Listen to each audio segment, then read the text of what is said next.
প্রত্যেক বছরের মতো এবারও বালুরঘাট পৌরসভার তরফে সাঁতার প্রতিযোগিতার আয়োজন করা হলো। মূলত বালুরঘাট পৌরসভার সুরেশ রঞ্জন পার্কে যারা সাঁতার শেখে তাদেরকে নিয়ে এই প্রতিযোগিতার আয়োজন করা হয়েছে।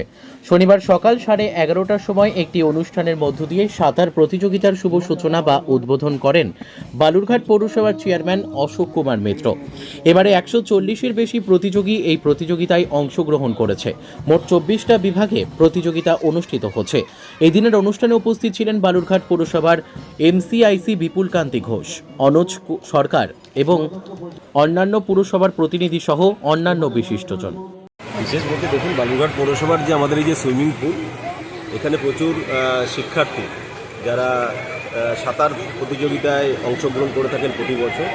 তো আমাদের বালুরঘাট পৌরসভার যে সুইমিং পুল রয়েছে সেখানকার শিক্ষার্থীদের নিয়ে প্রতি বছরই আমরা যে সাঁতার কম্পিটিশান, একটা সুইমিং কম্পিটিশান যেটা প্রতি বছরই হয়ে থাকে, সেটাকে আমরা এবছরেরটা অনুষ্ঠিত করছি। আজকে এখানে প্রায় সম্ভবত 140 জনের উপরে যারা প্রতিযোগিনী রয়েছেন এবং পাশাপাশি 36টা ইভেন্টসে আজকের এই অনুষ্ঠানটা অনুষ্ঠিত হবে।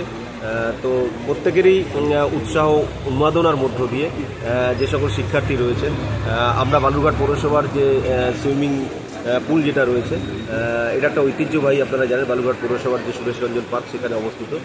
এখান থেকে প্রচুর শিক্ষার্থী যারা আমাদের বালুরঘাট শহরকে সারা বাংলা এবং সারা ভারতবর্ষে চিনিয়েছেন।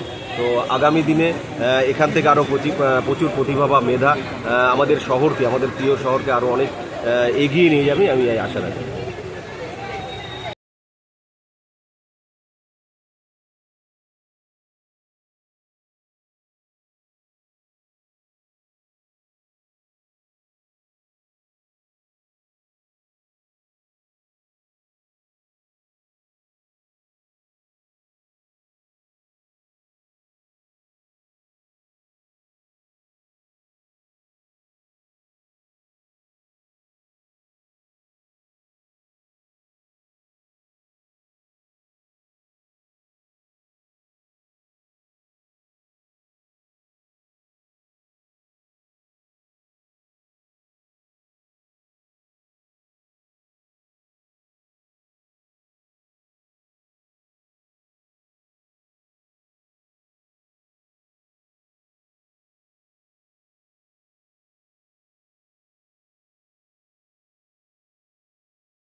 বালুরঘাট থেকে আবির রঞ্জন দাসের রিপোর্ট, এক্সপ্রেস কলকাতা।